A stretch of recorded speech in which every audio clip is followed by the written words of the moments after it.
The meeting was supposed to start at 9 a.m. on a Tuesday. Department heads gathered in the conference room for the quarterly operations review. I arrived 5 minutes early like always, carrying my laptop and a folder of notes. Derek Walsh, our VP of Operations, was already holding court with 3 other managers.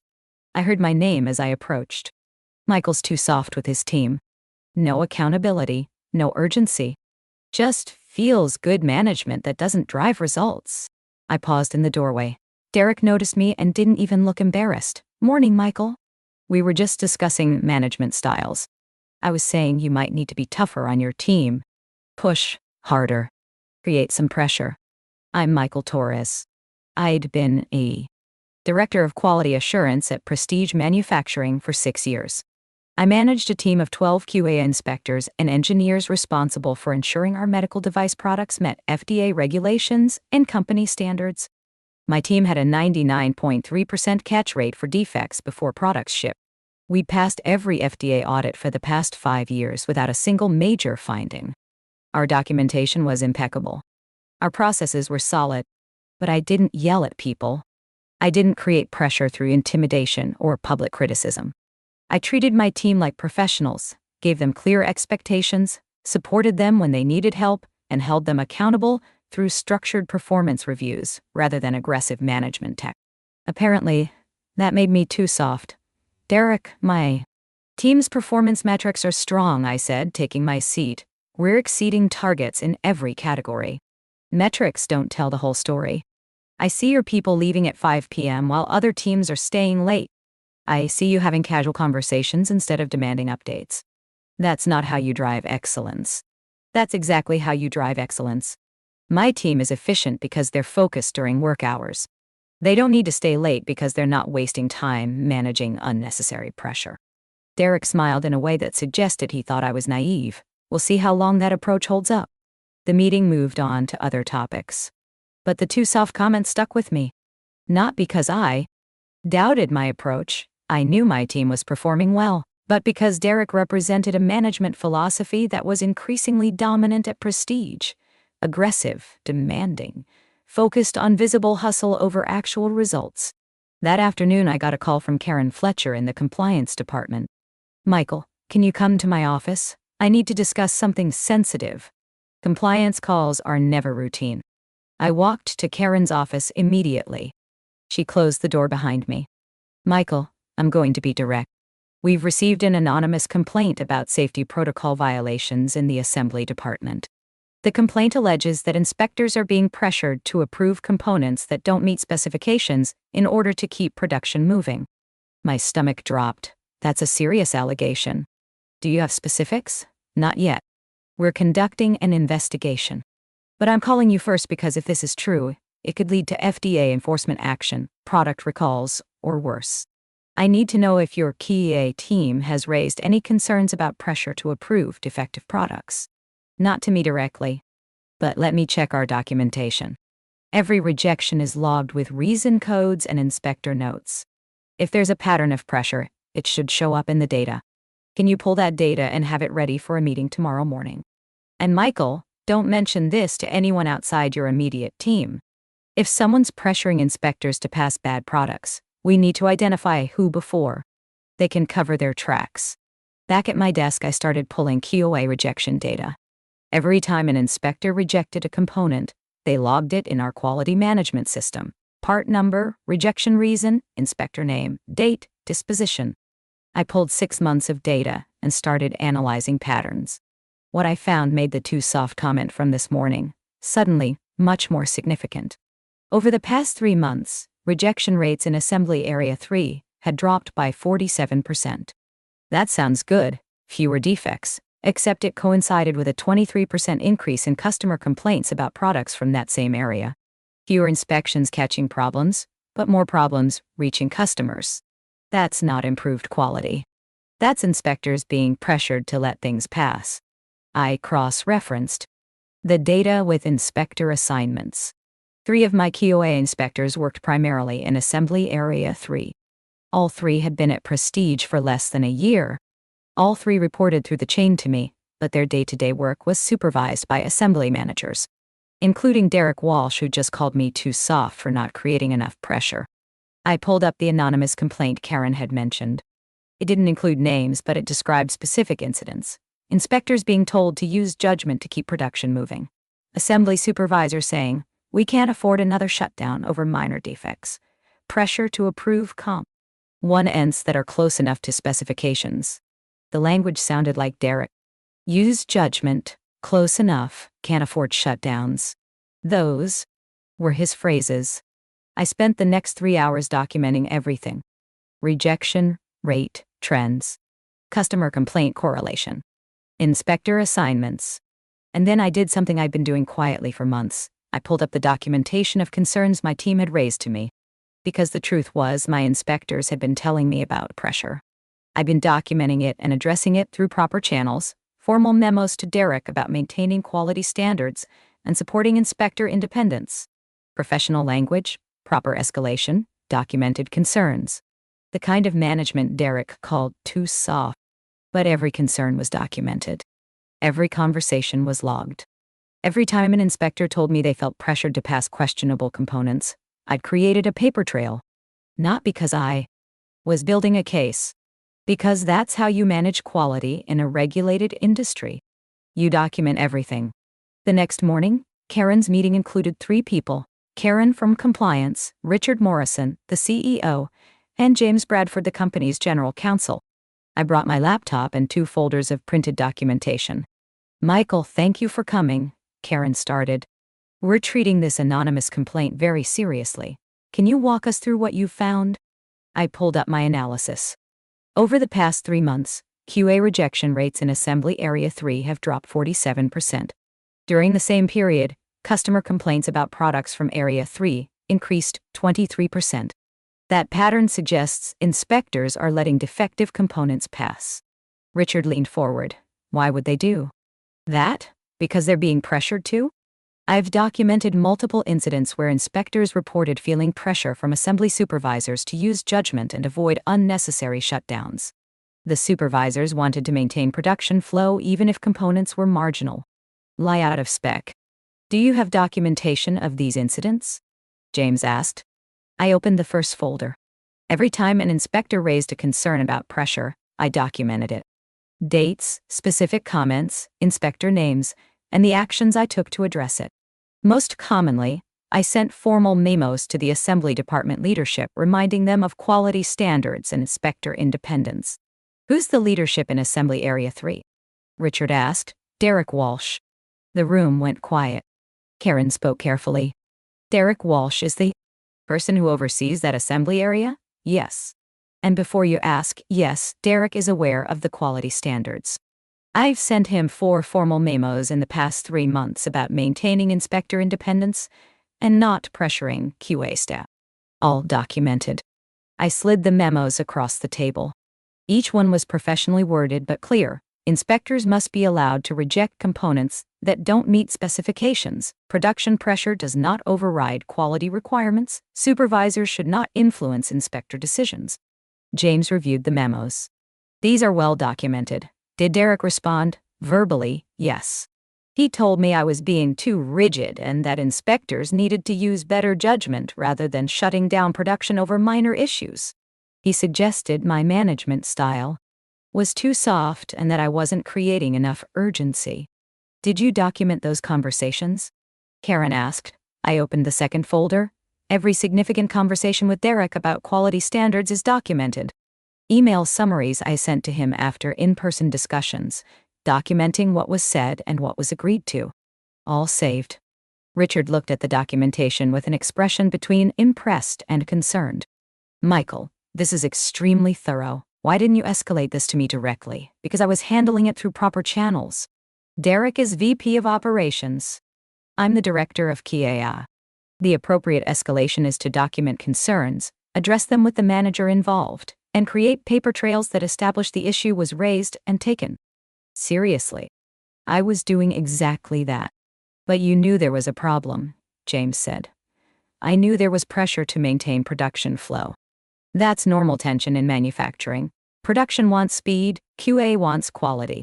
My job is to document when that tension crosses into inappropriate pressure and make sure my team knows they're supported in maintaining standards. Which I did. Did the pressure stop after your memos? Karen asked. No. Which is why rejection rates kept dropping while complaints increased. Derek wasn't listening to the memos, and he was continuing to pressure inspectors. Why didn't you go over his head? Because, I paused, choosing my words carefully, in a company where the VP of operations calls me too soft for fort. Not creating enough pressure on my team, going over his head to complain that he's creating too much pressure felt like career suicide. So I documented everything and maintained quality standards the best I could while protecting my inspectors from retaliation. Before I tell you what happened next, I need you to understand something about this moment. This wasn't about me being vindicated or Derek being punished. This was about the difference between management that looks strong and management that actually works. Derek's approach was visible, aggressive, demanding, creating urgency. My approach was quiet, documenting concerns, supporting my team, maintaining standards through process rather than pressure. His approach looked like leadership. Mine looked like being too soft. Until compliance called. My desk first, and suddenly all those documented concerns became evidence that I'd been doing my job correctly, while Derek had been violating federal regulations. If you've ever been called too nice or too soft for treating people with respect, if you've ever been told you need to be tougher when you're actually being professional, if you've ever documented problems and been ignored until those problems, MS became crises, stay with me. Because what happened when my soft management style met a compliance investigation changed everything about how Prestige Manufacturing viewed my approach. My name is Michael Torres, and I'd been in quality assurance for 15 years before joining Prestige Manufacturing. I understood that KIA's job is to catch problems before they reach customers, even when that slows down production or costs money in scrapped components. That's not popular. Production managers want speed. Sales wants delivery. Finance wants efficiency. KOA is the department that says stop when everyone else wants to go. You can do that job two ways. You can be aggressive, shut down production lines, write up operators, make a show of authority. Or you can be systematic, document standards, train people properly, create processes that catch problems early rather than dramatically. I'd always chosen the systematic approach. Clear procedures, good training, regular audits, documentation of everything. And when problems arose, professional escalation rather than confrontation. Derek Walsh represented the opposite philosophy. Aggressive management, visible urgency, public pressure. He'd built a reputation as a get-things-done leader who didn't accept excuses and drove results. Except his approach was creating exactly the problem compliance was now investigating. Pressure to cut corners to maintain production speed. After reviewing my documentation, Richard called an emergency executive meeting. I wasn't invited, but Karen gave me an update that afternoon. Michael, here's what's happening. We're launching a formal investigation into quality protocol violations. James wants to interview your 3 inspectors who work in Assembly Area 3 with your permission. We're also reviewing all rejection data and customer complaints from the past year to see if this pattern extends beyond what you've identified. What about Derek? Derek has been placed on administrative leave pending the investigation. He'll be paid, but he's not to contact employees or access company systems until we determine the scope of the problem. Is he going to blame this on me? Say I didn't properly manage my team? He tried? Richard asked him about your memos, documenting concerns about quality pressure. Derek claimed the memos were you being overly cautious, and that the real problem was that you didn't train your inspectors to use proper judgment. What did Richard say? Richard asked Derek if proper judgment meant approving out of SS PEC components to avoid production delays. Derek didn't have a good answer. Over the next 2 weeks, I watched the investigation unfold. My 3 inspectors were interviewed. Each one confirmed they'd felt pressure from assembly supervisors to let marginal components pass. Each one said they'd reported this to me and that I'd supported them in maintaining standards. The investigation expanded to include all of Derek's assembly areas. The pattern was consistent: rejection rates dropping, customer complaints increasing, inspectors reporting pressure to approve questionable components. Then the really damaging evidence emerged. One of the inspectors had been keeping personal notes documenting specific incidents where Derek or his supervisors had pressured her to pass components. She provided those notes to the investigators. 9:14, Derek said, "We need to hit production targets this week. Use your best judgment on borderline calls." 9:21, "Supervisor told me, you're rejecting too many components. Other inspectors aren't this picky." 10:3, Derek said, "QA needs to be part of the team, not the team that stops everything." Documentation. Not from me this time, but from an inspector who'd learned from my management style that writing things down matters. 3 weeks after the investigation started, I was called to another meeting. This time with Richard and the entire executive team. "Michael," Richard started, "I want to thank you for the way you handled the quality concerns in Assembly Area 3. Your documentation was crucial to our investigation, and your support of your team's independence is exactly what QA leadership should look like. Thank you. We've completed the investigation. Derek Walsh has been terminated for violation of quality protocols and creating pressure that led to improper approval of defective components. We're implementing new training for all production supervisors on quality independence and appropriate interaction with QA staff. What about the products that shipped with defects? We're conducting a voluntary recall of products from Assembly Area 3 from the past 3 months. It's expensive, approximately $2.30 million, but it's the right thing to do and it protects us from FDA enforcement action. And my team? Your team did exactly what they were supposed to do. They raised concerns when they felt pressured. They maintained standards even under difficult circumstances. And they had a manager who documented everything and protected them from retaliation. That's exemplary management." The VP of Operations position was vacant. Richard offered it to me the following week. "Michael, I need someone in that role who understands that sustainable results come from good processes, not from pressuring people to cut corners. Your soft management style, which I now understand isn't soft at all, it's professional, is exactly what we need." "What about my team?" "Who takes over QA? We're promoting Sarah Kim, your senior QA engineer.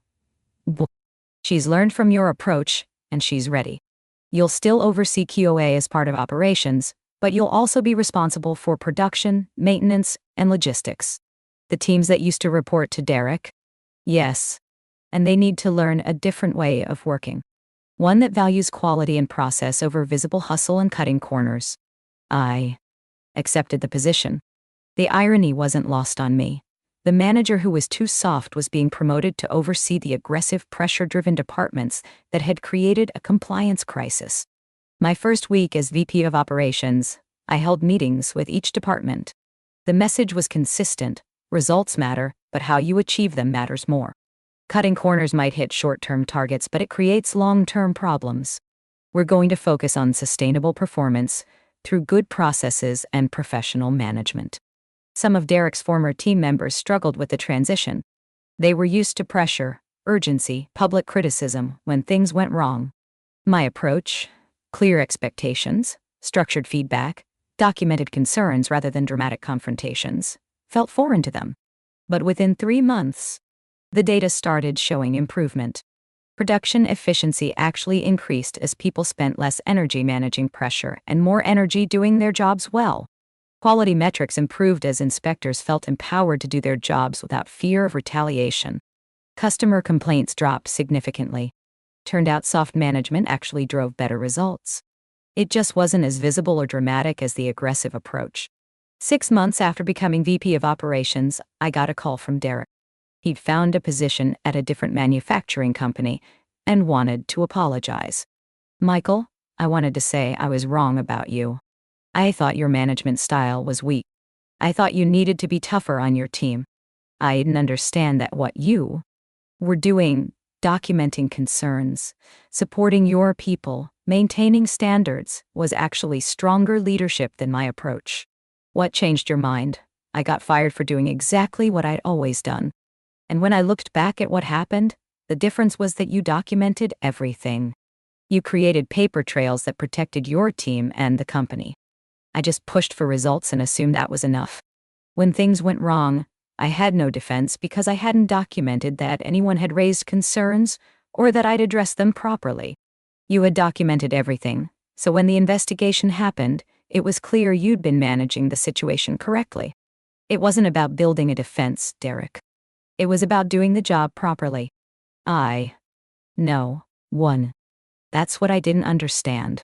I thought documentation was bureaucracy. I didn't realize it was good management. A year after the compliance investigation, I was invited to speak at a manufacturing leadership conference. The session was titled Sustainable Performance: Why Soft Management Drives Better Results. A year ago, I told the audience, my VP called me too soft because I didn't yell at my team or create pressure through aggressive management tactics. I treated people professionally, documented concerns, and maintained standards through process rather than drama. That looked weak compared to his visible, demanding leadership style. Then we had a compliance investigation. Anonymous complaint about inspectors being pressured to approve defective components. When compliance called my desk first to discuss the investigation, everything changed. I had documentation. Every concern my inspectors raised. Every memo I sent about maintaining quality standards. Every conversation where I addressed pressure from production supervisors. All documented professionally and contemporaneously. The aggressive leader who called me soft. He had no documentation. No paper trail showing he'd addressed concerns. No evidence that he'd maintained proper protocols. When the investigation found systematic quality violations in his areas, he had no defense. He was terminated. I was promoted to his position. Because soft management, which is really just professional management, creates sustainable results and protects the organization. Here's what I learned. Aggressive management looks strong. But documentation, process, and professional respect are actually stronger. They just don't make for dramatic stories until a crisis reveals who is actually doing their job correctly. After the presentation, a man in his 40s approached me. Mr. Torres, I'm dealing with similar pressure. I'm an engineering manager at a tech company. My director keeps telling me I need to be tougher on my team, push harder, create urgency. But my team is performing well, and I know that pressure-driven management burns people out. How did you maintain your approach when leadership was criticizing it? By documenting everything. Every time someone pressures you to change your management style, document that conversation. Every time your team raises concerns about pressure from other departments, document it. Every time you address an issue professionally rather than dramatically, document what you did and why. Won't that make me look defensive? It might. But when something goes wrong, and something always eventually goes wrong in pressure-driven environments, documentation is the difference between being blamed and being vindicated. I didn't document because I was planning for a compliance investigation. I documented because that's how you manage professionally. But when the investigation came, my documentation proved I'd been doing my job correctly, while the strong leader had been creating violations. So, you're saying documentation is protection? I'm saying documentation is good management. It protects you, yes. But more importantly, it protects your team and your organization. When you document concerns and address them properly, you create a record that someone was paying attention and trying to fix problems. That's leadership, even if it doesn't look as dramatic as the aggressive alternative. 2 years after the compliance investigation, Prestige Manufacturing passed an FDA audit with 0 findings for the first time in company history. The auditor specifically noted our quality management system and the documentation of how quality concerns were identified, escalated, and addressed. In the audit closeout meeting, the auditor said something that stuck with me. Your QA documentation shows a culture where concerns are raised, documented, and taken seriously. That's the foundation of good quality management. Many companies focus on metrics and procedures but miss the management practices that make those procedures work. You have both. Richard mentioned the comment to me afterward. Michael, remember when Derek said you were too soft? Turns out your soft approach is exactly what the FDA wants to see. Professional documentation, proper escalation, support for staff raising concerns. That's what passes audits. It's also what prevents the problems that lead to audits in the first place. True. And it's why your departments consistently outperform Derek's old, aggressive management approach. Sustainable results require professional management, not dramatic management. If you've stayed with me through this entire story, I want you to understand something. This isn't about vindication or proving critics wrong. It's about understanding that effective management often looks different from dramatic management. When Derek called me too soft, he was measuring leadership by visibility, by how demanding and aggressive a manager appears. By that measure, I was weak. I didn't yell, didn't create a crisis, didn't manage through intimidation. But I documented everything. I supported my team professionally. I maintained standards through process. And when a compliance crisis revealed the cost of Derek's strong management approach, my soft approach was the one that had evidence showing proper management all along. The room changed when compliance called my desk first. Not because I'd been building a case against Derek, but because I'd been doing my job properly and had documentation to prove it.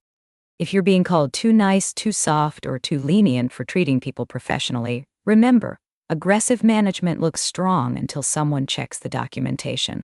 Professional management looks soft until a crisis proves it was right all along. If this resonates with you, hit that like button and subscribe.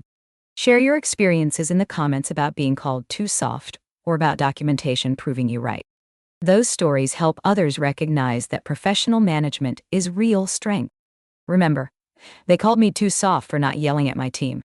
When compliance investigated quality violations, they called my desk first because I documented everything professionally. The room changed, and so did their attitude about my management style.